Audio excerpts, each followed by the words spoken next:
नमस्कार, news line देख रहे हैं आप। मैं हूं गीतांजलि। अब आतंकवाद का नामो निशान मिटा देंगे, कयामत का खेल खेलने वालों का कर देंगे जड़ से खात्मा। भारत, अमेरिका, फ्रांस, चीन समेत 20 देशों ने यही सौगंध खाई है। पीएम मोदी ने भी ऐलान किया कि बहुत हो चुका आतंक का खेल, अब सबको मिलकर इसका सफाया करना होगा।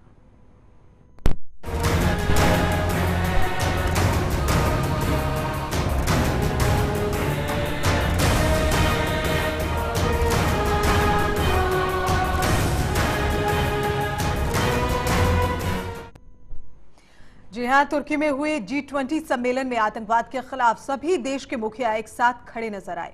सम्मेलन में आतंकवाद तो अहम मुद्दा रहा, इसी के साथ ही और भी तमाम मसलों पर फैसले लिए गए। देखिए खास रिपोर्ट।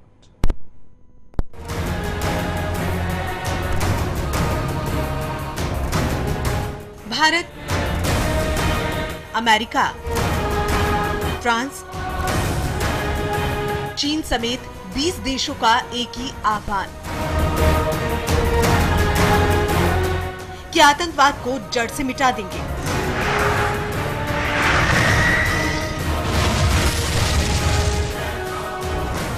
खत्म कर देंगे इस कयामत के खेल को हमेशा हमेशा के लिए।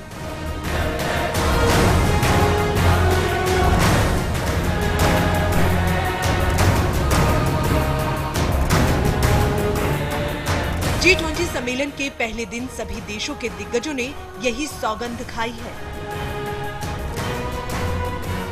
दरअसल तुर्की में G20 शिखर सम्मेलन में प्रधानमंत्री नरेंद्र मोदी ने कहा कि ये सम्मेलन भी आतंकवाद के खौफनाक साए में हो रहा है, लिहाजा इसका मुकाबला सभी देशों को मिलकर करना चाहिए।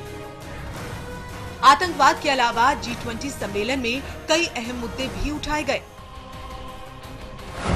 मोदी ने जलवायु परिवर्तन से मुकाबले के लिए 7 सूत्री एजेंडे का प्रस्ताव किया। इसी के साथ विदेश से धन भेजने की लागत कम किए जाने का आह्वान किया।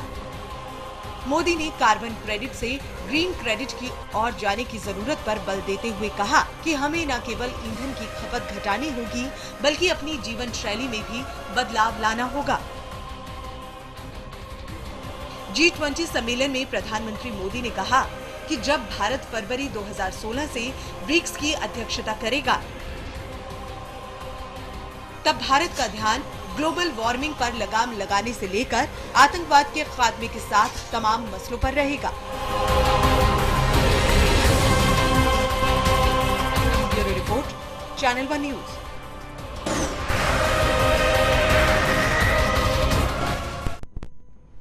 जी हां, सभी देशों का एक साथ एकजुट होकर आतंकवाद के खिलाफ लड़ना क्या आतंकवाद को खत्म कर देगा, एक बड़ा सवाल बना हुआ है। चर्चा करेंगे हम, और जो मेहमान मेरे साथ इस वक्त स्टूडियो में मौजूद है, मैं परिचय करा देती हूं। हमारे साथ स्टूडियो में मौजूद है दयाराम त्यागी, नेता कांग्रेस, साथ ही राकेश पांडे, वरिष्ठ पत्रकार हमारे साथ में मौजूद है, जगदीश नेगी, वरिष्ठ पत्रकार हमारे साथ मौजूद हैं, और संदीप दुबे, नेता बीजेपी भी हमारे साथ में मौजूद हैं। नेगी जी, पहला प्रश्न आपसे करना चाहूंगी, सभी लोग एकजुट हो जाएं, सभी देश एकजुट हो जाएं और आतंकवाद जड़ से खत्म हो जाए, कितना मुनासिब, कितना ये संभव लग पा रहा है आपको? ऐसा है कि तमाम देशों की जो इनके ऊपर जब हमले होते हैं तब इनकी नींद खुल जाती है और तब इन्हें लगता है कि इसके लिए कुछ करना चाहिए। बॉम्बे में जब हमारे हिंदुस्तान के अंदर जब आतंकवादी हमला हुआ तब कुछ नहीं हुआ। होता क्या है यहाँ पे, जब इनके ऊपर हमला होता है, चाहे अमेरिका पर हुआ हुआ, चाहे फ्रांस के पास हुआ हो, तब ये एक बात कर रहे हैं।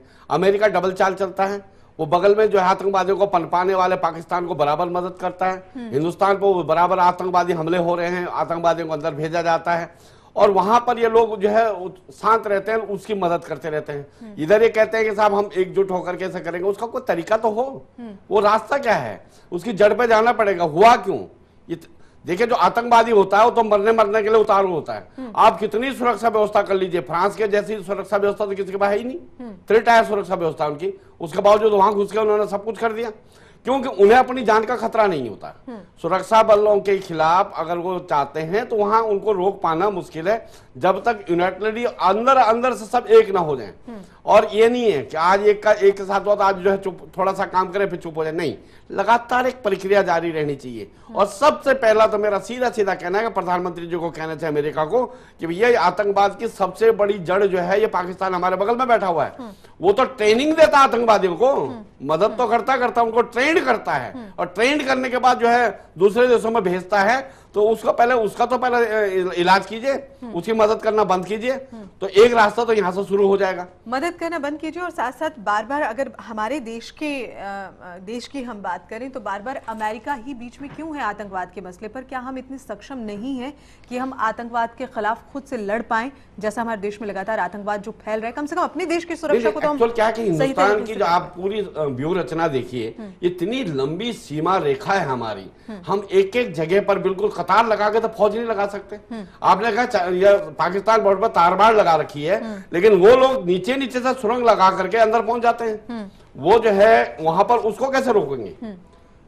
तो उसका तरीका यही है कि वहां रोकना, इनको पाकिस्तान पे तो कहीं ना कहीं अंकुश लगाना पड़ेगा, और वहां से उसको रुकावट है। नहीं तो एक तरफ आकर रोक करना चाहे तो उनको बोलो पहले यहां से शुरुआत करो, सीरिया में बाद में जाना, पहले पाकिस्तान सफाई करो कि जितने इसके कैंप लगे हुए हैं, जो इसके ट्रेनिंग कैंप है वो सब पता है, सब मीडिया वालों को पता है कहाँ कैंप लगे हैं, यहाँ इनके सफाई कर दो, एक मैसेज चला जाएगा अपना आप आतंकवादी, तब लगेगा कहाँ आतंकवाद। लेकिन ऐसा क्यों होता है कि ये नहीं हो पा रहा है? राकेश पांडे जी कैसे देख रहे हैं इसे आप? देखिए, जो आतंकवाद है, अभी जैसा कि आपने देखा कि हमारे प्रधानमंत्री ने कहा कि हमें यूनाइटेड नेशन से आतंकवाद की जो परिभाषा है पहले परिभाषित करना होगा कि आतंकवाद क्या है। दूसरा आतंकवाद है, आतंकवाद का अर्थशास्त्र है, जो उसके साथ एक वो पूरी हथियारों की फैक्ट्रियां उनके सहारे चल रही हैं। जो बात हम बार बार अमेरिका की करते हैं, इनकी सब करते हैं कि वो आतंकवाद की परिभाषा बदल लेते हैं अपने लिए और दूसरे देशों के लिए। अभी समस्या अब क्या आ रही है कि पहले तो केवल जैसे हम लोग भारतीय लोग चिल्लाया करते थे कि हमारे यहाँ अटैक हो गया, ये हो गया, तो लोग कहते थे कि आपकी अंदरूनी समस्या है, आंतरिक समस्या है, आपकी आप निपटिए। जब ये आतंकवाद अब पूरा विश्वव्यापी हो गया धीरे धीरे अमेरिका पे, तब इसकी ओर ध्यान जा रहा है कि अब इसे कुचलने के वक्त। दूसरी बात जो है, एक जो सबसे जैसे अभी एक जो ये अभी जी शिखर सम्मेलन 20 शिखर सम्मेलन हो रहा है, दिसंबर में 2015 में इसको चीन अध्यक्षता करेगा। अगर चीन के बारे में आप देखें तो चीन में अगर आप जाकर देखें गए हो कोई, तो उसमें कि उनके यहाँ जैसे मोबाइल सिम भी है। अगर आप जैसे हमारे यहाँ एक मोबाइल सिम लेने पर बहुत सारी औपचारिकताएं हैं, लेने पर सुरक्षा को लेकर बहुत भय रहते हैं, उसके लिए आप एड्रेस प्रूफ दीजिए तब 3 दिन बाद सिम चालू होगा। जैसे एक जो भीख मांगने वाला व्यक्ति भी है, वो भी चाइना में सिम कार्ड बेच रहा होता है, आप लीजिए एक्टिवेट होगा। चाइना भयभीत क्यों नहीं है? क्योंकि उसके यहाँ पर इतने उसके सख्त नियम कानून है कि अगर कोई इस प्रकार की बात करता हो, चाहे किसी धर्म का हो, चाहे किसी जो भी इस प्रकार की कोई चीज हो, वो उसके कानून के आड़े में नहीं आती है। हमारे यहाँ पर क्या है कि बहुत चीजें इस प्रकार की सामने आ जाती हैं कि ये चाहते हुए भी सरकार अगर चाहे भी, चाहे कोई सरकार हो, इसमें तो कोई सख्त कदम नहीं उठा पाती, है। तो एक बहुत बड़ा कारण है भारत में से आतंकवाद के पनपने का। और दूसरा विश्व जो है, अमेरिका जो जहाँ पे हथियारों की फैक्ट्रियां चल रही हैं, ये उनके द्वारा पोषित होता है, क्योंकि उसके हथियार बिकते हैं। तो एक बहुत बड़ा आतंक का जो अर्थशास्त्र है वो भी आतंकवाद को बढ़ाने का कारक है। चलिए, नेता कांग्रेस भी हमारे साथ में यहाँ पर मौजूद है, कैसे देख रहे हैं त्यागी जी? इसका ऐसा है कि जितनी हम लोगों को जानकारी है, जब भी अभी पीछे मतलब ओसामा बिन लादेन ने जब अमेरिका के ऊपर अटैक हुआ था, तो अमेरिका ने पाकिस्तान में जहां वो छुपा हुआ था वहां आकर के उसने उसको खत्म कर दिया आकर के। और उसी के साथ साथ अभी ये पेरिस में हुआ, सबसे पहले तो मैं इसकी एक घोर निंदा करता हूं जो ये एक टेरर अटैक हुआ। लेकिन उसके साथ साथ आप ये देखेंगे कि अभी 2 दिन पहले ये अटैक हुआ, मासूमों की जान गई। फ्रांस ने मतलब 24 घंटे के अंदर उसका रिएक्शन मतलब दिया, उसका जो रिएक्शन हुआ है 24 घंटे के अंदर उसका रिएक्शन हुआ है। जब तक ये 2 हादसे नहीं हुए थे, जब तक जो यूरोपीय कंट्री है अमेरिका के साथ साथ, जब तक उनके ऊपर अटैक नहीं हुआ था, जैसे अभी नेगी जी ने कहा, पांडे जी ने भी कहा कि हमारे ऊपर ये, हम तो मतलब से एक सदी, कई सदियों की हम लोगों को इसको, कई दशक हो गए इसको झेलते हुए हम लोगों को। तो इसको हमारे प्रधानमंत्री जी ने G20 में भी और उससे पहले जो इंग्लैंड में अभी भाषण हुआ था उसमें भी आपने देखा होगा कि इसको एक परिभाषित करा जाए। तो मेरे कहने का मतलब ये है कि जब हम उनके साथ कंधे से कंधा मिला के खड़े हुए, फ्रांस के साथ खड़े हुए, अमेरिका के साथ खड़े हुए, G20 में हमारे प्रधानमंत्री जी ने ऐलान किया है, तो उसके साथ साथ वहां ये बात हम लोगों को इंटरनेशनल प्लेटफॉर्म पे ये बात उठानी चाहिए कि आतंकवाद है, उसका कोई धर्म नहीं है, उसका कोई देश नहीं है। अभी आप अगर इसकी जड़ में जाएंगे, इसकी गहराई में जाएंगे, तो पहले तालिबान, IS का किसी ने नाम नहीं सुना था, और तालिबान से ही एक ये अलग मतलब हुआ गुट है। और आपने अब ये देखा होगा एक सार्वजनिक तौर पे प्रेस कॉन्फ्रेंस कर करके जो वहां के राष्ट्रपति हुए मुशर्रफ साहब, जिनको मोदी जी मतलब बड़े एक मतलब चैलेंज करते थे, उन्होंने बड़े खुल के कहा कि ये तो हमारे हीरो हैं और ये हमारे हीरो रहे हैं। और उसके बाद में आपने ये देखा होगा, अभी इंग्लैंड गए थे, दाऊद इब्राहिम का वो डोजियर लेकर के गए, उनको ये बता रहे हैं। और हमारे यहाँ जैसे अभी पेरिस में अटैक हुआ, हमारे यहाँ पहले अभी उधमपुर हुआ थोड़े दिन पहले, हमने भी एक जिंदा पकड़ा है, और अभी ये पेरिस में भी उन्होंने एक जिंदा पकड़ा है। तमाम बातों को बताने का मकसद क्या है? मैं आपसे मकसद ये है कि हम उनसे ज्यादा पीड़ित हैं, हम उनसे ज्यादा हताहत हैं, उनसे ज्यादा, तो जो वो रिएक्शन कर रहे हैं हम उसको क्यों नहीं करते, उनको अपने कॉन्फिडेंस में लेकर के। यानी कि आप हम उनके साथ कंधे से कंधा मिला के खड़े हो जाएं और वो हमारे साथ ना हो, फिर उसका फायदा क्या हुआ, हमारे देश की सुरक्षा का क्या हुआ? संदीप जी से जवाब ले लेते हैं। संदीप जी, क्या कहेंगे त्यागी जी की बातों पर?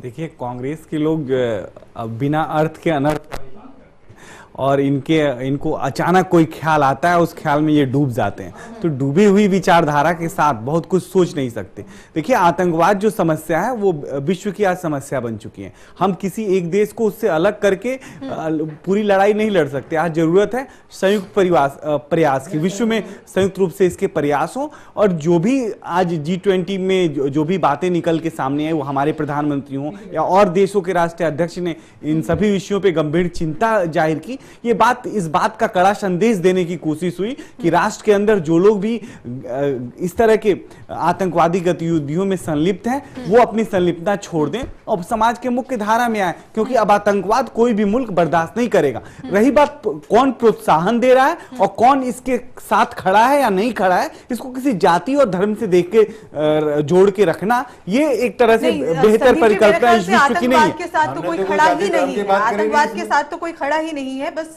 सवाल यहाँ पर यह है कि जब भी ऐसी कोई आतंकी गतिविधि, आतंकी हमारे देश में आ जाएं और इस तरह की किसी गतिविधि को अंजाम दे या फिर इस तरह का कोई आतंकवादी हमला करे, तो कहीं ना कहीं पूरे राष्ट्र को इस पर एक हो जाना चाहिए। तमाम राजनीतिक दलों को इस पर एक होकर, एकजुट होकर कोई ठोस कदम, कड़क कदम उठाना चाहिए। लेकिन उसमें कहीं ना कहीं कोताही बरती जाती है। मैं आपसे जानना चाहती हूँ, क्या वाकई आप ऐसा मानते हैं? और अगर ऐसा है तो इसे दूर करने के लिए सरकार क्या सख्त कदम उठाएगी? अब देखिए, सरकार कोई भी काम, हर कंट्री के अपने संविधान है और उसके कानून है, वो कानून के अंतर्गत ही काम होते हैं। कोई अपराध है तो उसके लिए अपराध की सजा बनी हुई है। स्पेशल कोई जाके न प्रोटेक्शन होते हैं और ना ही ऐसे गतिविधियों पे नजर रखी जाती कि किसी भी राष्ट्र में इस तरह की गतिविधियां न पनपे, न फैले, न विद्वेष की भावना पैदा हो। देखिए, जो सबसे महत्वपूर्ण बात है वो समझने वाली है, जब हम आतंकवाद पे चर्चा कर रहे हैं कि आतंकवाद और आतंकवादी कौन है और कौन बनाया जाता है। देखिए, आंख के बदले आंख निकाल लेना, ये तो पूरी विश्व खत्म हो जाएगी, पूरी दुनिया अंधी हो जाएगी। ये परिकल्पना भारत के कानून की कभी नहीं रही। भारत की जो कानून व्यवस्था है वो सुधारात्मक नजरिया रखता है कि हम लोगों में सुधार लाएं, वो वैचारिक हो, मानसिक हो, या जो सोच है वो परिवर्तित करें। और ये देखिए, इसका बहुत जीता जागता उदाहरण है कि हम सभी धर्म के मानने वाले लोग एक साथ आज भारत में रह रहे हैं। और हम माने या ना माने, बाहरी शक्तियां ज्यादा प्रभावित अगर भारत को करती हैं तो हम सब मिलजुल के इकट्ठा होकर उसके साथ खड़े हो लेते हैं। तो ये बेहतर भारत है और बेहतर विश्व बनाने की दिशा में भी भारत का योगदान बढ़ा है। इस बात को ध्यान में रखते हुए कि भारत की भूमिका बड़ी है और आतंकवाद को लेकर पूरी दुनिया को एक करने में अगर भारत अग्रणी भूमिका निभा रहा है तो ये भी बहुत अच्छी बात है। चलिए, पीयूष पंत वरिष्ठ पत्रकार हमारे साथ जुड़ गए हैं। पीयूष जी, चूंकि आप अभी जुड़े हैं, बहुत बहुत स्वागत है आपका। यहाँ लगातार हम चर्चा कर रहे हैं आतंकवाद पर। आतंकवाद अपनी जड़ें जो हैं वो लगातार फैला रहा है। अभी तक तो भारत में कई आतंकी हमले हुए थे, हालांकि किसी और कंट्रीज में भी हुए हैं, लेकिन अब जो फ्रांस में आतंकी हमला हुआ है वो कहीं ना कहीं इस बात को दर्शा रहा है कि अब आतंकवाद एक कड़ी चुनौती है, उससे मिलकर लड़ने की जरूरत है। 2G शिखर वार्ता में भी इस तरह की बातचीत में कैसे देख रहे हैं आप? निश्चित रूप से देखिए, जो पेरिस में हमला हुआ है इतने लोग जान गए। उसके पहले अभी 2 दिन पहले उसके लेबनान में हमला हुआ था जिसमें करीब 43 लोगों की जानें गई। जी। तो निश्चित रूप से देखिए आतंकवाद एक ऐसा राक्षस बन चुका है जो धीरे धीरे सभी देशों को अपना शिकार बना रहा है, और आतंकवाद से निपटना निश्चित रूप से बहुत बड़ी चुनौती है। लेकिन सवाल ये है कि कौन इससे निपटेगा, क्योंकि जिन देशों ने जो है इसको हवा दी है वही देश आज इनसे निपटने की बात कर रहे हैं। तो सबसे बड़ा सवाल ये कि आतंकवाद से आप निपटेंगे कैसे अगर आप वही आतंकवाद को हवा देते रहते हैं। देखिए सबसे बड़ा अमेरिका दोषी इसके लिए मैं मानता हूं, क्योंकि आपको जैसे याद होगा कि अमेरिका ने अलकायदा को भी जो बढ़ावा दिया था, उनको ट्रेनिंग दी थी, और पाकिस्तान में जब अफगानिस्तान में जब रूसी सेनाएं वहां पे थी तो उसकी खिलाफत करने के लिए उन्होंने बाकायदा जो है अलकायदा को तैयार किया था वहां पे, और बाद में जो है वही अलकायदा जो है खतरनाक पैदा हो गया। जहां तक ISI का सवाल है, वहां भी जो है अमेरिका ही था जिसने इनको ट्रेनिंग दी थी, और आज वो ISI जो है बढ़ के जो है पूरे के पूरे विश्व में जो है अपना आतंक फैला चुका है। तो और दूसरा कारण इसके पीछे क्या होता है, आप देखिए लगातार जो आपने देखा इराक में भी देखा, वहां के आर्थिक कारण है, साम्राज्यिक कारण है, अपना साम्राज्य फैलाने की कोशिश करते हैं। आज जो है जिस तरह से ये जो हमला हुआ है ISI का, तो उसमें देखिए सीरिया में जिस तरह से पुतिन जिस तरह से अपने को फिर से एक बार रूस को शक्तिशाली बनाने का प्रयास कर रहे हैं और वो अमेरिका को चुनौती दे रहे हैं, तो वही रूस ने और जो है जो जिस तरह से वहां पे हस्तक्षेप किया, सीरिया में बमबारी करी है, उसका भी कहीं ना कहीं ये लगता है कि एक इफेक्ट पड़ रहा है कि इस तरह की ताकतें और मजबूत हो रही हैं और वो कहर भर पा रही हैं पूरे देश में, पूरी दुनिया में। तो इन कारणों को समझना पड़ेगा, और खासकर जो ये साम्राज्यवादी ये जो इनकी इच्छाएं हैं, बड़े बड़े जो देश हैं, चाहे वो रूस हो, चाहे वो अमेरिका हो, चाहे वो जर्मनी हो, फ्रांस हो, ईरान हो, तो इन लोगों को समझना पड़ेगा कि देखिए हमको जो है कि अगर शांति स्थापित करनी है, अगर आतंकवाद पे काबू पाना है, तो हमारी जो नीतियां हैं, जो हमारे पूरे विश्व में जो हम अपना साम्राज्य फैलाना चाहते हैं, उसको हमें जो है कहीं ना कहीं नकेल कसनी होगी उस पर, तभी आप जो है आतंकवाद के काबू पा सकते हैं, क्योंकि आतंकवाद इन्हीं देशों की पैदा की गई चीज है और आज आतंकवाद इनसे कहीं ऊपर निकल गया। चलिए, रूस का जिक्र किया नेगी जी अभी पीयूष जी ने, रूस को किस तरह से आप देख रहे हैं, रूस की भूमिका, क्योंकि अगर आतंकवाद से एकजुट होकर लड़ने की बात आती है तो कहीं ना कहीं हो सकता है कि रूस जो है इस रवैये से थोड़ा सा भिन्न नजर आए।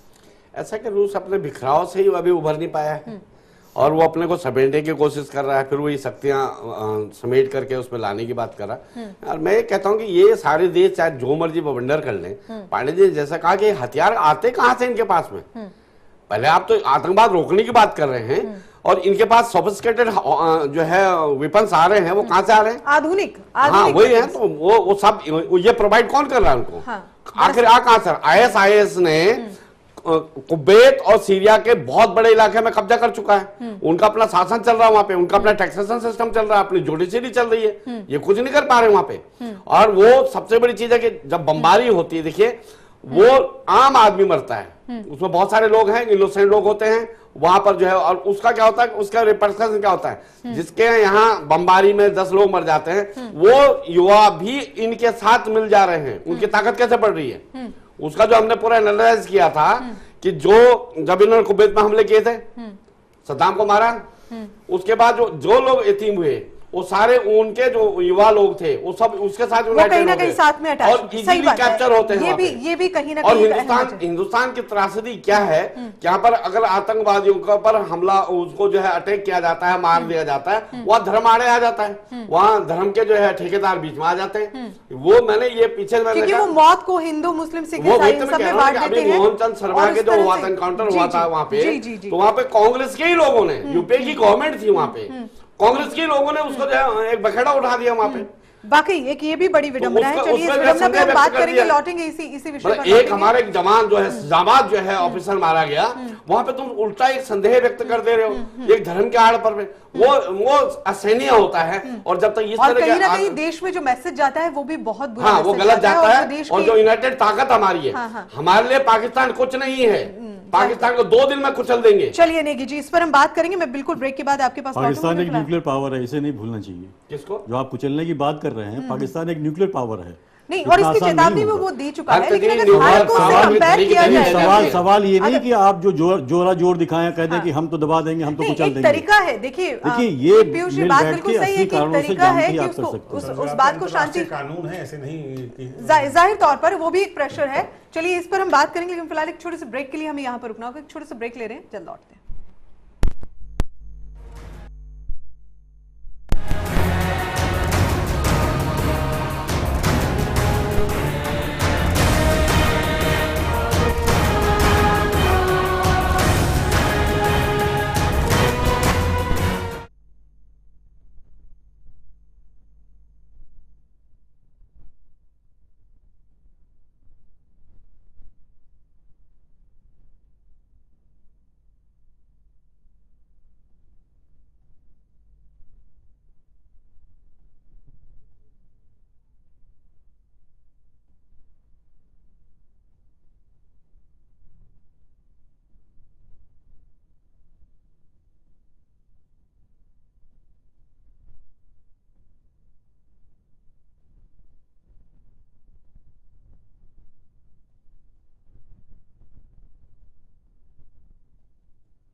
ब्रेक के बाद स्वागत है आपका। लगातार हम यहाँ पर बात कर रहे हैं आतंकवाद की। आतंकवाद लगातार बढ़ रहा है और आपको बता दें कि अब पूरे विश्व की जो समस्या है वो आतंकवाद बन चुका है। आखिर आतंकवाद पर नकेल कैसे कसी जाए? सभी देशों को एकजुट होकर एक रणनीति के तहत आतंकवाद से निपटना होगा, ये अब कहीं ना कहीं सभी देश मानने लगे हैं। लेकिन इसमें कितना अभी गैप बाकी है, क्योंकि इस बात को करने में भी कहीं ना कहीं एकजुटता चाहिए, लेकिन क्या वो एकजुटता बन पाएगी?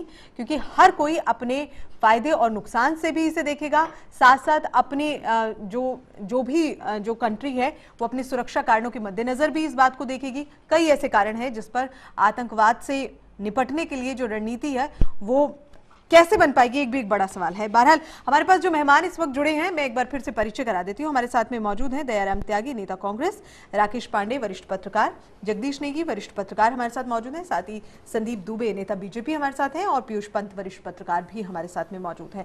नेगी जी, जैसे आप ब्रेक से पहले कह रहे थे कि अगर भारत चाहे तो बहुत ही जल्द आतंकवाद की जड़ें, खासकर अगर देखी जाए भारत में हो रहे आतंकवाद की जो जड़ें हैं वो पाकिस्तान से मिलती हैं, और ये एक बड़ी समस्या है। आतंकवाद के इस मसले को लेकर हम बाहर भी जा चुके हैं, इसके बारे में बातचीत भी कर चुके हैं, अंतर्राष्ट्रीय दबाव बनाने की पाकिस्तान पर कोशिश भी कर चुके हैं, लेकिन वो दबाव जो है वो बन नहीं पा रहा है। कैसे आप देख रहे हैं? अगर यही सब रहा तो फिर भारत कैसे आतंकवाद पर कंट्रोल करेगा अपने ही देश के में बात अगर हम करें? भारत को वर्तमान जो स्थिति है इसका फायदा उठाना चाहिए, जबकि सारे देश इकट्ठे होकर के इसको घेरने की बात कर रहे हैं, आतंकवाद खत्म करने की बात कर रहे हैं। तो जिस तरह फ्रांस ने अपना जो है अख्तियार किया रुख, वही भारत को अगर ऐसा कुछ इंडिया में होता है तो उसे सीधा उसी का जवाब देना चाहिए। लेकिन क्या ऐसा होता है या क्या ऐसा हो पाएगा भारत के लिए? कितना आसान है ये? क्योंकि इससे पहले कई ऐसे आतंकी हमले हुए जिसमें सीधे तौर पर मार करने की जगह भी थी और जरूरत भी थी, लेकिन ऐसा हो नहीं पाया। नहीं, हमने तो आप ये समझे ना कि पीछे जो इन्होंने एक जिंदा आतंकवादी पकड़ा था उसका मेन कारण क्या था? पहले इन्होंने उसको जो है ये मानते नहीं थे कि हमारे लोग हैं। अब वो आदमी जो है वो जिंदा है और वो आपके यहाँ से है और उसके बाकी साथी मारे गए हैं। हमारे पास नेगी जी, अगर पाकिस्तान के रवैये की बात करें तो पाकिस्तान के खिलाफ तो भारत के पास एक लंबी फहरिस्त है आतंकवादियों से जुड़ी हुई, और कई सबूत भी हम दे चुके हैं। पाकिस्तान तो उससे नकार देता है सिरे से, मानता मेरा नहीं। पहला प्रश्न वही क्या कि अमेरिका को रोके। अमेरिका पहले वहां इनका सबसे पहला चेक जो है अमेरिका को लगाना पड़ेगा कि उसका हथियारों की सप्लाई रोके, वहां पर ट्रेनिंग कैंप को खत्म करवाए। और नहीं होता था पूरा अंतर्राष्ट्रीय समुदाय पहले यहां से शुरू करे ना, तो पाकिस्तान का तो कुछ नहीं हो सकता, तो यहां से शुरुआत तो करें। जब चारों तरफ से घेरेंगे इसको, तो जब घेरने के बाद वो हथियारों का जखीरा है कहां पे? देने वाले यही हैं, ये अपने हथियार रोक ले, कितनी देर लड़ेंगे? लेकिन सवाल यह कि जब इस तरह गुप्त बमबारी करते रहोगे और लोग मरते रहेंगे, क्या अमेरिका दोषी ने? अगर सद्दाम को मारा था, जो कुछ हुआ वहां पे, मिला तो कुछ भी नहीं वहां पे। और उसके बाद जड़ें जो है इनके शिया और सुन्नी की जो लड़ाई शुरू हुई, और इन्होंने कहा भाई हम तो आइसोलेटेड हो गए हैं, और इन्होंने वो धर्म के नाम पर उसने जो है ऐसा जो खड़ा कर दिया। चलिए त्यागी जी, मैं आती हूँ आपके पास। बहरहाल आप कैसे देख रहे हैं पांडे जी से? देखिए, जो आतंकवाद जो आज विश्वव्यापी एक समस्या बन गई है, अभी जो भारत की कंसर्न ज्यादा जो पाकिस्तान के साथ है, बार बार चर्चा में बात आ रही है, तो पाकिस्तान के साथ जो हमारे एक जिस प्रकार के अनुभव पिछले रहे हैं, उसमें सबसे बड़ी बात यह है कि पाकिस्तान जो है कभी भी जिन घटनाओं को उसने किया, और तो उनके पुराने मुशर्रफ साहब, राष्ट्रपति मुशर्रफ साहब ने भी मान लिया कि जितने आतंकवादी हैं, जो पाकिस्तान में आतंकवाद है वो उनको सूट करता है वो, क्योंकि उनके जो हित हैं, चाहे राजनीतिक हित हो, चाहे उनके सामरिक हित हो, चाहे उनके आर्थिक हित हो, वो उस आतंकवाद को वो पालते हैं, और जो काम वो सेनाओं से उनको लेना था वो काम वो आतंकवादियों से लेते हैं। तो कभी भी जितने भी पाकिस्तान से जो हम अपेक्षा करें कि नहीं वो ऐसे हो जाए, कभी कतई नहीं। जो अंतर्राष्ट्रीय समुदाय है, अंतर्राष्ट्रीय समुदाय के भी अपने अपने अलग अलग देशों के हित हैं।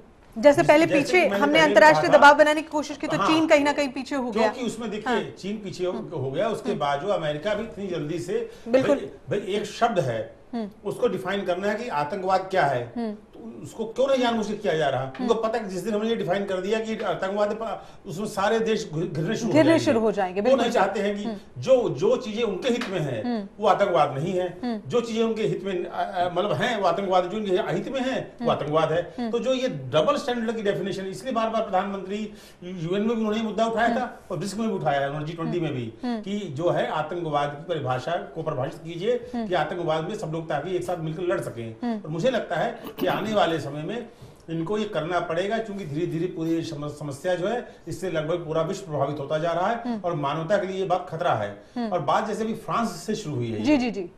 तो फ्रांस जो आपने देखा होगा कि जब वहां पे पिछले दिनों कार्टून बने तो भी हमला हुआ, तो आज अभी फिर हमला हुआ, तो पूरा एक धर्म, मैं तो बल्कि सच बताऊं आपसे, मुझे जिस दिन फ्रांस पे हमला हुआ, मुझे नहीं लगता वो फ्रांस पे हमला हुआ, हमला तो असल में इस्लाम पे हुआ वो। क्योंकि उसके कारण क्या हुआ कि जितने भी एक धर्म मानने वाले लोग हैं, वो लोग, क्योंकि एक आप देखते हो जब कहीं पे भी हमला होता है तो एक विशेष समुदाय, मुस्लिम समुदाय के ऊपर लोग शंका से उनके धर्मगुरुओं को भी कहना पड़ता है कि हम लोग बार-बार स्पेशली बयान देना पड़ता है। मुझे लगता है आज के इस हमले के बाद मुस्लिम समुदाय में भी इस बात की बड़े एक उनको आगे बढ़कर इस आतंकवाद से निपटने के लिए आना पड़ेगा, क्योंकि सबसे ज्यादा अगर कहीं पे शक की दृष्टि में आते हैं वो आते हैं एक पूरा विश्व का इतना अच्छा जिसकी एक शांति उसके मूल में उसके है, लेकिन उसको जितने धर्मावलंबी लोग हैं, मानने वाले लोग हैं, वो धर्म का नाम लेकर आतंकवाद फैला रहे हैं। मुझे लगता है जितने भी इस्लाम के धर्मगुरु हैं वो भी इसके विरोध में खड़े होंगे जाहिर तौर पर, और कहीं ना कहीं इसकी जरूरत भी अब बन रही है। त्यागी जी कुछ कह रहे थे आप? देखिए, मैं ये कह रहा था कि हम लोग जो बात कर रहे हैं, मैंने अभी जो थोड़ी देर पहले बात करी थी, किसी पार्टी विशेष के खिलाफ नहीं करी थी। प्रधानमंत्री जी वहां पे गए हैं, और मैं जिस बात को कह रहा था, अभी जो हमारे नेगी जी ने भी अभी ये बात कही कि अमेरिका ही है जिसने जब तालिबान का जन्म हुआ, तालिबान जब जो पनपा, वो रूस के अगेंस्ट जो है ना वो अमेरिका ने खड़ा करा। और आप ये देखते हैं कि अभी जो बार बार हम लोग टीवी भी दिखा रहे हैं, समाचार पत्र में भी आ रहे हैं, और बार बार हम कश्मीर के अंदर देख रहे हैं कि वो तालिबान का झंडा एक फहराया जाता है। तो मेरे कहने का अभिप्राय ये था कि तालिबान से अलग हुआ गुट कोई, क्योंकि आतंकवाद का कोई मतलब धर्म नहीं होता, कोई गारंटी नहीं है कि दोबारा ये तालिबान के साथ मिल करके जब आज ये कश्मीर के अंदर झंडे फहरा सकते हैं, तो कल को ISIS जो है वो हिंदुस्तान में भी नुकसानदायक हो सकता है। तो मेरे कहने का मतलब ये था, जब प्रधानमंत्री जी उनके साथ खड़े हुए हैं और बहुत अच्छा स्टैंड ले रहे हैं, मैं उसकी कोई बुराई नहीं कर रहा हूं, लेकिन उसके साथ साथ सबसे पहले अगर पीड़ित अगर कोई है तो वो हिंदुस्तान है। उनके साथ खड़े होने के साथ साथ जो अपनी शंका है, और आज तक जितने प्रूफ है, इससे ज्यादा प्रूफ तो कोई हो ही नहीं सकता कि अमेरिका ने जिसके ऊपर अटैक किया, अमेरिका ने उसको पाकिस्तान के अंदर मारा आकर के। और अभी जैसे हमारे पांडे जी भी कह रहे थे कि हमारे जो मुशर्रफ साहब हैं, उन्होंने भी इस बात को कबूल किया है, और हमारे पास सारे डोजर है, हमारे पास जो पाक ऑक्युपाई जो कश्मीर है उसके अंदर जो वो हाफिज सईद जो है वो दुनिया भर का कैंप चलाता है। हम लोग टीवी में भी देखते हैं कि वो बॉर्डर का भी जाकर के, कैंप का भी जाकर के दौरा करता है। और सबसे बड़ा जो दाऊद इब्राहिम जिसने मुंबई ब्लास्ट किया, मतलब पेरिस से भी बड़ा जो ब्लास्ट किया मुंबई के अंदर, वो आज पाकिस्तान के अंदर छुपा हुआ बैठा है। तो प्रधानमंत्री जो ये वक्तव्य दिया है, मैं उसकी सराहना कर रहा हूं। देखिए, मैं कांग्रेस का होने के बावजूद कि उन्होंने जो ये किया उसकी एक परिभाषित करना चाहिए। प्रधानमंत्री जी को इसके ऊपर जोर देना चाहिए कि अगर आपके साथ हम तो कंधे से कंधा मिलाए खड़े हैं, लेकिन सबसे ज्यादा पीड़ित अगर कोई है तो वो हिंदुस्तान है। और हिंदुस्तान के साथ सबसे पीड़ित जो ये बात तो कई बार रखी जा चुकी है। नहीं तो ये बात देखा जाए जैसे वो रिएक्शन कर रहे हैं तो हमें भी मतलब उसके एक वो करना चाहिए ना कि एक जैसे भी पांडे जी ने कहा, एक कानून होता है, एक वो होता है। सवाल ये भी है तो मतलब वो कानून हिंदुस्तान के लिए ही है। अगर पाक को पाइप में अगर वो चल रहे हैं तो हमारे लिए भी एक कानून होना चाहिए। हम अपने सुरक्षा के लिए, अपनी रक्षा के लिए मतलब उसके ऊपर अटैक करें, जो उनके नेस्ताबूत करें, जो वो वहां पर टेरर अटैक चला रहा है। संदीप जी, तो दो वही बातें नहीं होनी चाहिए ना कि जो उनको अगर पीड़ा हो तो हम उनके साथ खड़े हो जाएं, और अगर हमें पीड़ा हो तो वो तुम्हारा अंदरूनी मामला है। ये स्पष्ट एक नीति होनी चाहिए ना। संदीप जी, देखिए, कांग्रेस के जो साथी कह रहे हैं उनकी बातों में दम भी है और सोच अच्छी है, लेकिन वो सोच के ही अनुसार प्रधानमंत्री जी ने जब G20 के देशों में जब बोल रहे थे तो उन्होंने कहा कि अंतर्राष्ट्रीय स्तर पे एक कानून बनाना चाहिए आतंकवाद के खिलाफ, और उसमें वो आतंकवाद किसी भी मुल्क में हो, वो चाहे भारत में हो या बांग्लादेश में हो या पाकिस्तान में हो या श्रीलंका में हो या एशिया में हो या अफ्रीका में हो या अमेरिका में हो या US में हो या इंग्लैंड में हो, वो कहीं भी हो, हम सबको मिलके वहां पे पूरे देशों को मिलके एक साथ मुकाबला आतंकवाद से करना चाहिए। ये बात प्रधानमंत्री जी ने रखी G20 के सम्मेलन में। ये एक बेहतर कानून होगा, क्योंकि जब भी किसी भी देश में आतंकवादी घटना होगी, आज आपको बताएं पूरे देश में 60 मिलियन लोग आज डरे हुए हैं आतंकवाद से। वो सहम के अपने जीवन जी रहे हैं, कब क्या हो जाए उन्हें इसका डर सता रहा है। तो सबसे बड़ी हमारी सरकारों की, वर्ल्ड में जो सरकारें हैं, उन सब सरकारों की नैतिक जिम्मेदारी है कि उनको डर के साए से कैसे निकाला जाए। तो इस कानून की बात और इसकी पहल खुद भारत के प्रधानमंत्री ने आगे बढ़ के करी है।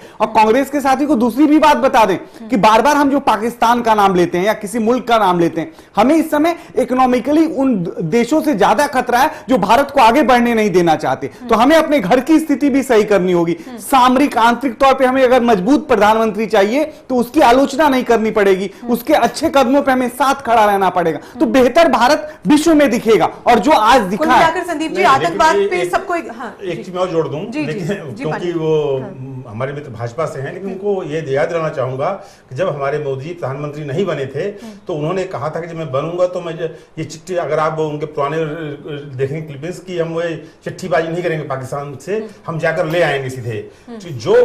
लेकिन आज जब देश के, देखिए ये बरगलाने वाली और जो आपके बयान है, आप बार बार मुद्दों से भटकाने वाली बयान है, और इस तरह में आपकी बात समझ गया, आपकी बात समझ गया,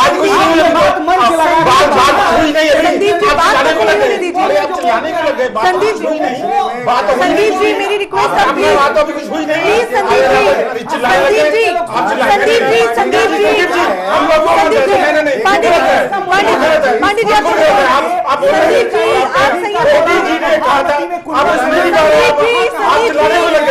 संदीप जी, संदीप जी, बात कर रहे हैं, अपनी बात क्या कीजिएगा आप? संदीप आप जी, अपनी बात क्या कीजिएगा आप? संदीप जी, अपनी मैं बात क्या कीजिएगा आप? बोलूंगी। आप संदीप जी, बोलिए, संदीप जी, बोल रहे हैं, आप बात बोल रहे हैं, लीजिए। संदीप जी, थोड़ा सा रिक्वेस्ट आप मेरी सुनिए प्लीज। देखिए, ये गलत बात है, आप इतनी अच्छी हमारी बात चर्चा तो चल ये रही कर रहे हैं है, कि आप देखिए क्वेश्चन पूछ रहे हैं, देखिए संदीप जी, इसे राजनीतिक मुद्दा नहीं नहीं, है। नहीं, नहीं, जब आप बात कर रहे हैं तो बात को सुनिए। संदीप जी, पता है कि कौन क्या बोल रहा है? संदीप जी, इसे ये बहुत अच्छी बात है, पता है, पता है, संदीप जी, क्यों? ये देश की सुरक्षा का अच्छी मुद्दा बात है, है, आतंकवाद का मुद्दा है। अरे भाई, हम याद नहीं दिलाएंगे। इसे राजनीतिक इस बहस देश में ना मोदी को बनाए, प्रधानमंत्री संदीप जी, चुना है, थोड़ा सा कोई- संयम कोई इसको रखिए। याद नहीं दिलाएगा क्या? संदीप जी, थोड़ा आपके सा पार्टी संयम कब से रखिए। आ जाएंगे? लाभी बात तो नहीं क्या है। कीजिए, आप क्या आप क्या- रुकिए, क्या- क्या भाषा के लोग बात कर रहे हैं? संदीप जी, किसी संदीप बात जी, नहीं सुन जाएगी। संदीप नहीं, आप जी, कैसे बोले हैं?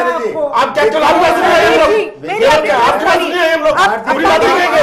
पांडे जी, केवल क्या आप प्रोटेस्ट सुन रहे हैं? पांडे जी, थोड़ा केवल सा हम आपका प्रोटेस्ट सुन रहे हैं पांडे जी, यहाँ मैं पर? आती हूँ आपके पास, थोड़ा नहीं, सा हम संयम केवल क्या आपको प्रोटेस्ट सुन रहे हैं यहाँ पर? पांडे जी, हम कोई थोड़ा सा बात कह संयम। रहे हैं, बैंक की बात, आप उससे बोलने नहीं दे संदीप रहे। जी, थोड़ा सा संयम आप रखिए। संदीप जी, नहीं, मैं हम तो आपके पास बात आऊंगी, कर रहे हैं, बिल्कुल आप बात बोल करूंगी। रहे हैं। मैं तो संदीप केवल जी, बात कर रहा हूँ, पहले बोलने लगे। संदीप जी, आप आपका प्रोजेक्ट सुनने नहीं आए यहाँ पर। बात तो पूरी होने आप दीजिए। उसके लिए आप जाके रैली करिए। हम संदीप केवल जी, बात कर रहे मैं हैं, आपको बात के रोकने लिए जाऊंगी। बात कर रहे संदीप जी, हैं। आप बात तो पूरी होने दीजिए। अभी उन्होंने बात शुरू ही की थी, हो सकता है वो बात आप ही के पक्ष हाँ, में जा रही हम हो। बात कर- आप पूरी शुरू बात कर रहे तो हैं। सुनिए। अरे भाई, आप तो बात सुन सुनिए, राय लीजिए। रखिएगा। संदीप जी, मेरे क्या समझ गए आप? क्या समझ गए? संदीप जी, आप हर चीज समझ गए आप? पर आप बैठे टीवी पे आप हर चीज समझ गए। अच्छी बात पांडे जी, बोलेंगे, आप मुझे थोड़ा पता सा है। संयम नहीं रखिए। नहीं नहीं, ये मुझे बहुत पांडे जी, थोड़ा मैंने सा बात संयम आप शुरू रखिए की, सर। ये समझ थोड़ा सा- गए। आप दोनों अगर ऐसे करेंगे तो हाँ, तो कैसे? बिल्कुल बात इस बात आप की इसीलिए बात ये थोड़ा कह सा रहे संयम हैं कि इस रखिए। चीज के एक हाँ। मोदी के व्यक्तित्व के बारे में मैं ये कह रहा था, संदीप जी, जिस थोड़ा प्रकार सा उन्होंने अपनी प्लीज। बात की थी कि उनको इस प्रकार अब वो करके दिखाना चाहिए। जिस प्रकार के अगर उनके पुराने वादे थे, मैंने ये कहा कि उनको अब मोदी जी को कुल aggressive मिलाकर होकर- आतंकवाद से लड़ने के लिए जितनी भी बातें कही गई थी, उन्हें बातों को अब उनको करना चाहिए। aggressive- वक्त आ जिस गया चीज की है। आलोचना करते थे कांग्रेस की, हाँ। उस बात को उनको अब स्वयं मौका हमको करना चाहिए। हाँ, विपक्ष को इसमें कम से क्या कम ऐसे बात है? कहने का देश की सुरक्षा से जुड़ा मुद्दा है। मैं एक संदीप साल जी। नहीं नहीं नहीं, क्या आप क्या संदीप पहले जी, सुन देश तो की लीजिए बात जो है सुरक्षा ना। से जुड़ा अरे मुद्दा भाई, है, ये इस पर बहुत तो कहीं ना माइंड है कहीं- आपका, आप बिना बात में बोलने लग जाएंगे। एक साल से नहीं, नहीं, बिल्कुल क्या सुन रहे हैं आप? पांडे जी, आप थोड़ा नहीं, सा नहीं, आप अरे पांडे जी, चर्चा जो चर्चा हम कर ही रहे हैं उसमें। पांडे जी, थोड़ा सा संयम। आप तो कुछ नहीं किया आपने। सर, आप जब बात नहीं करने दे रहे सर, आप तो आप रखिए, केवल- थोड़ा सा संयम। संदीप जी, बात तो पूरी होने दीजिए। मैं बात- आऊंगी आपके पास, आप अपनी बात रखिए, वो अपनी बात हाँ। रख रहे हैं। आप हमारे यहाँ जो डिबेट होती अरे है वो मेरी इस बात तरह तो से पूरी नहीं होती है नहीं कि हुई। एक बात हाँ, कोई नहीं, बोले और हमने तो दूसरा भी आपकी बात बोले। जोड़ रहे थे, मैं तो नहीं- हम हमेशा हमारी डिबेट बहुत संयम से मैंने करते हैं। देखा आपकी बात को प्लस कर रहा हूँ कि इसमें इनसे ऐसी अपेक्षा है। मैं आपने वही- पूरा बिना बात मैं की वही कह रही हूँ संदीप जी, आप पूरी बात तो सुन लेते सर। थोड़ा सा संयम आप रखिए। बहरहाल पीयूष जी, कैसे देख रहे हैं आप? क्योंकि कहीं ना कहीं अब ये बड़ी विडंबना बनती चली जा रही है कि हमारे देश की सुरक्षा का ये मुद्दा है, लेकिन फिर ये राजनीतिक रंग ले लेता है। ऐसा क्यों? देखिए हमने क्या कीजिए, आप नहीं। थोड़ा सा संयम रखिए। मैं आती हूँ आपके पास। देखिए, सुरक्षा का मसला तो है, लेकिन सवाल ये है कि आतंकवाद जो है, जैसा कि हम पहले भी चर्चा कर रहे जी। थे, ये बहुत आसान सा मसला नहीं है। इसके पीछे बहुत से कारण हैं। और जब तक देश, देखिए आज जो सीरिया में हो रहा है, उसमें जो वहाँ की जो सत्ता में है, असद साहब बैठे जो वहाँ के राष्ट्रपति, उनको जो है रूस समर्थन दे रहा है, उसको ईरान समर्थन दे रहा है। वहीं जो विपक्षी दल हैं, जो उनके खिलाफ लड़ाई लड़ रहे हैं पिछले 4.5 साल से, जो सुन्नी समुदाय के ज्यादातर लोग हैं उसमें, उसको अमेरिका, ब्रिटेन और आपका क्या नाम फ्रांस सपोर्ट कर रहा है। तो ये दोनों का भी मतभेद है आपस में ना, वहां की सत्ता को लेके। वो वहां पे सत्ता में अपना प्रभाव बनाए रखना चाहते हैं। तो ये पूरा खेल है। यही इराक में आपने देखा था, इराक में तेल के कुएं थे। यही आप मिडिल ईस्ट में जो वहां के तेल है, उस पे इनकी निगाहें हैं। इसलिए वो आतंकवाद तो फैलाना चाहते हैं, दूसरा अपना हथियार बेचना चाहते हैं। अब भारत का मसला लीजिए। भारत वर्तमान सरकार के जब से आई है, लगातार डिफेंस सेक्टर को खोलने का प्रयास हो रहा है, उस पर FDI बढ़ाने की, उसको खोलने के लिए। आप हथियार पैदा करना चाहते हैं, किस लिए? क्योंकि बाजार जो है वो यही आतंकवाद के चलते जो है हथियारों की बाजार बढ़ी है। क्योंकि देशों के बीच में युद्ध होना बहुत मतलब आसान नहीं है आज के समय में, जहां की न्यूक्लियर पावर है सारे देश। बिल्कुल बिल्कुल। तो इसी तरह के आतंकवाद को लेकर हमले हो रहे हैं, वहीं पे युद्ध हो रहे हैं। या अमेरिका जहां चाहता है कब्जा करना, वहां की अर्थव्यवस्था को कब्जा करना, या अपने जो है विस्तार करना अपने टेरिटरी को, वो वहां पे युद्ध हो रहे हैं। और आतंकवादियों को बहुत हथियार मिल रहे हैं। तो ये सब हथियार यही देश सप्लाई कर रहे हैं। चलिए। और आज भारत भी अगर एक तरफ डिफेंस में ज्यादा इन्वेस्टमेंट आता है, ज्यादा प्रोडक्शन कर रहा है, तो किस लिए? क्या भारत को युद्ध लड़ना है पाकिस्तान से? क्या भारत को इस बाजार में उतरना है जहां की हथियार वो सप्लाई करे आतंकवादियों को? तो आप आतंकवादी से कैसे लड़ पाएंगे, आतंकवाद से कैसे लड़ पाएंगे? मेरा सवाल यही है। और अंतर्राष्ट्रीय कानून से कुछ नहीं होना है। देखिए, जो यूनाइटेड नेशन है पूरा, हर बार यूनाइटेड नेशन हस्तक्षेप करता है, सारे देशों को लाता है, फिर भी जो है कोई मसला नहीं हल होता, क्योंकि सारे देशों का अपना व्यक्तिगत स्वार्थ है, उनका सामरिक स्वार्थ है, उनका आर्थिक स्वार्थ है।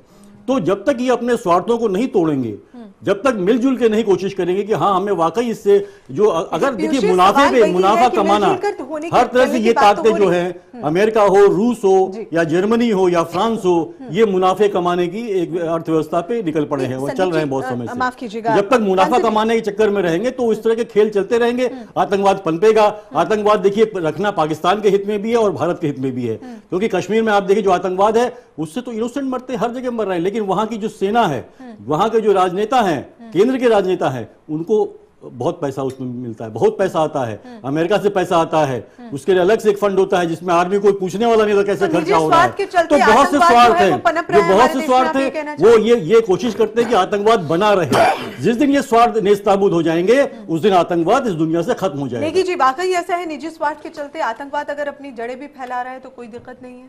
तो पंजी का मंतव्य तो वही था कि अगर पाकिस्तान आतंकवाद बंद कर देगा, लड़ाइयां बंद हो जाएंगी, हिंदुस्तान जो है अमेरिका से हथियार खरीदने बंद कर देगा, उसकी इंडस्ट्रियां बंद हो जाएंगी।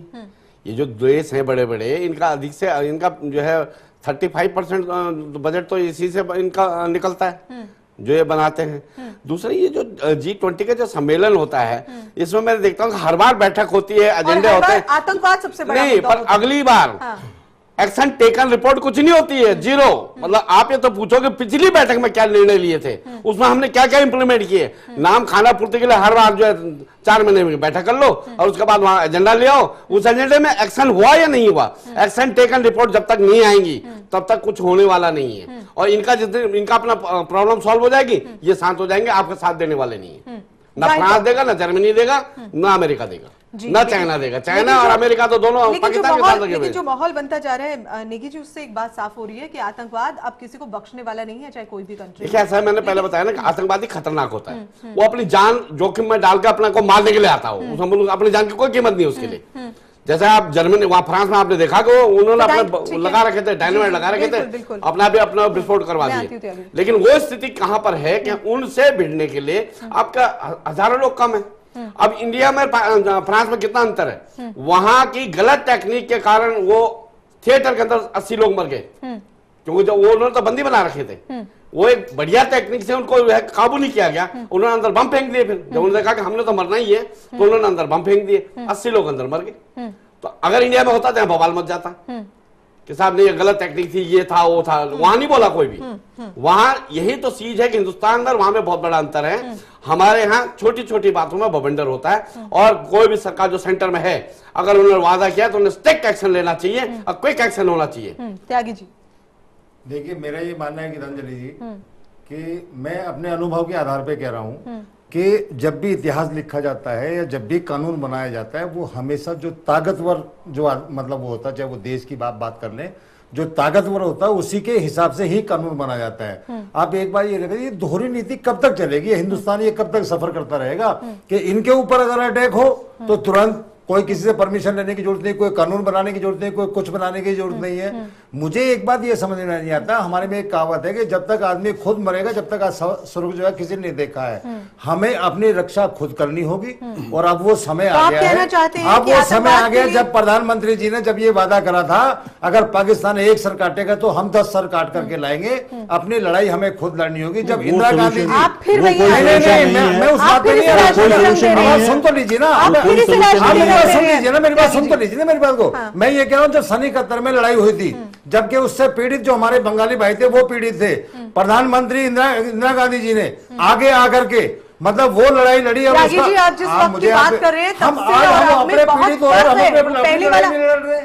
त्यागी जी आप इसे राजनीतिक रंग ना दें, आतंकवाद हमारे देश के, हम बार-बार कब तक दूसरे के सामने बोलते रहेंगे जाकर के, ये बात आपकी सही है कि इसके लिए कोई ना कोई निर्णय निकालने की जरूरत है। त्यागी जी इसके लिए निर्णय निकालने की जरूरत है, लेकिन इसे राजनीतिक रंग ना दें, क्योंकि यही होता है, तमाम राजनीतिक दल आपस में ही भिड़ने लगते हैं और जो मेन समस्या है उससे कहीं ना कहीं भिड़ जाते हैं। बहरहाल पांडे जी, कैसे आप देख रहे हैं इन बातों को, तमाम राजनीतिक दल इस तरह की बातें करते हैं, आतंकवाद से आखिर हम कैसे निपटेंगे जब हमारे देश में ही एकजुटता नहीं है। हम दूसरे देशों से एकजुटता करने की बात करें, हमारे खुद के देश में क्या चल रहा है। आपसे निवेदन कर रहा हूं, पांडे जी इंटरनेशनल प्लेटफॉर्म पे हिंदुस्तान की सरकार ने कितने प्रूफ दिए, उसका क्या रिजल्ट निकला आज तक, बताइए आप। देखिए, आतंकवाद जो मैंने पहले भी कहा था, आतंकवाद जो है उसके साथ एक पैरेलल आर्थिक सत्ता चलती है।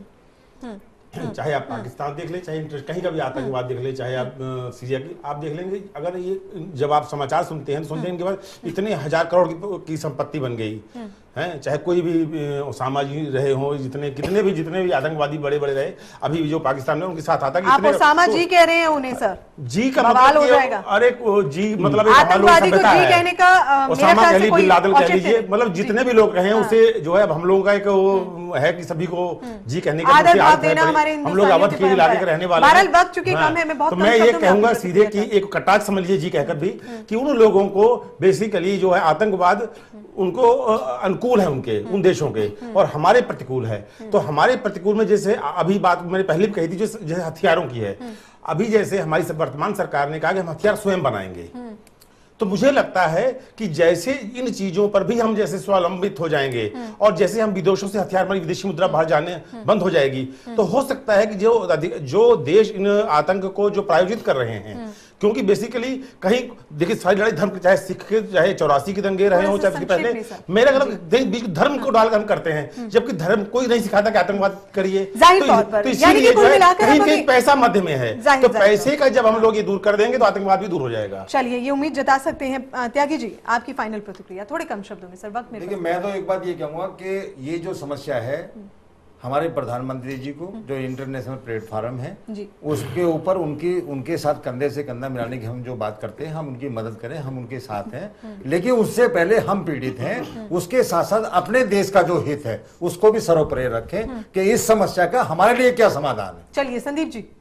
देखिए, आतंकवाद के विषय में एक चीज सबको समझ लेना चाहिए, और खास तौर से भारत दुनिया में इस समय भारत की तरफ सारे मुल्क जब देख रहे हैं तो भारत एक संदेश देने में सफल रहा है, और उसको सबको हमारी इस बात पे विश्वास होना चाहिए कि आतंकवाद से कोई समझौता नहीं है और आतंकवादियों से कोई समझौता नहीं है, और जो आतंकवाद के खिलाफ लड़ाई है उस लड़ाई को भारत कभी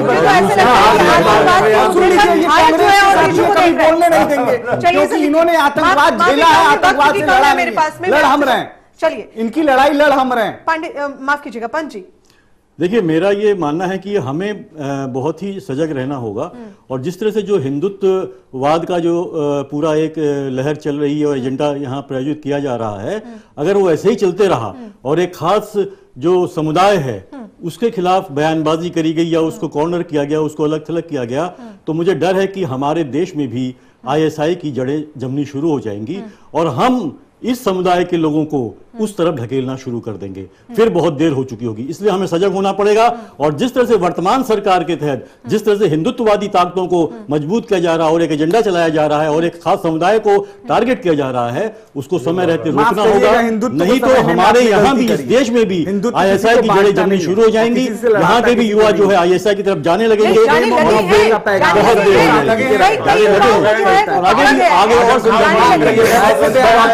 फैमिली जो है वो कई बड़ा ही इसमें, फिर ये देश भी पाकिस्तान की तरह आतंकवादियों का एक अड्डा बन जाएगा, फिर बहुत मुश्किल होगा। महाराष्ट्र में लोग पकड़े गए हैं, हैदराबाद में युवा पकड़े गए हैं जो आईएस में दाखिल होने के लिए जा रहे थे। नेगी जी, ऐसा है कि एक्शन टेकन, अभी जैसे पांडे जी ने कहा था कि इंडिया की थोड़ी सी स्थिति भिन्न है। जब सीरिया में जब बुलाया गया था, हमारा भी मदद मांगी गई फौज की, हमारी समस्या कि गल्फ कंट्री के अंदर का हमारा 2.5-3 लाख वर्कर जो है इंडिया से वहां काम कर रहे हैं, और आपने उस टाइम भी देखा कि कई नर्से उन्होंने अरेस्ट कर, जो है उनको घेर लिया था, उनको बड़ी मुश्किल से उनको निकालना पड़ा, बहुत सारे ड्राइवर उन्होंने हाईजैक कर दिए थे। वो सारी चीजें हमें थोड़ा सा काउंटर देखना पड़ता है कि वो डायरेक्ट ये ना समझे कि, क्योंकि फ्रांस के जो ज्यादा सैनिक नहीं है वहां पे, 1200 सैनिक हैं उस फोर्स पे जो अटैक कर रहे हैं, लेकिन फ्रांस में उन्होंने बदला ले लिया, और इंडिया तो उनके लिए पहुंचना बहुत आसान हो जाएगा क्योंकि पाकिस्तान उनका सीधा रास्ता है। और इस टाइम उनका मेन है कि जो दूसरा ग्रुप है उसको वो पीछे धकेला, तालिबान को पीछे हटाकर। तो कहीं ना कहीं जी ये कहने की जरूरत है कि भारत को बहुत ज्यादा अब सतर्क रहना पड़ेगा, और जहां पर अटैक की उम्मीद है वहां से अपने लोगों को हटा देना पड़ेगा पहले से ही प्रिकॉशन में। चलिए, ये ध्यान देने की बात जरूर है। चलिए, बहुत बहुत शुक्रिया आप सभी का इस चर्चा में शामिल होने के लिए। तो आतंकवाद न केवल देश के लिए बल्कि पूरे विश्व के लिए एक बड़ी समस्या बन गया है और अब एकजुट होकर आतंकवाद से निपटने की जरूरत यहां पर आ गई है। और अगर भारत के परिप्रेक्ष्य में बात की जाए तो भारत को बहुत ज्यादा सतर्क होने की जरूरत है, क्योंकि आईएस लगातार अपनी जड़ें जो हैं वो पसार रहे हैं और बहुत संभव है कि बहुत ही जल्द भारत में भी उनकी एंट्री हो जाए। बहरहाल इस न्यूज लाइन में इतना ही। आप देखते रहिए चैनल वन न्यूज।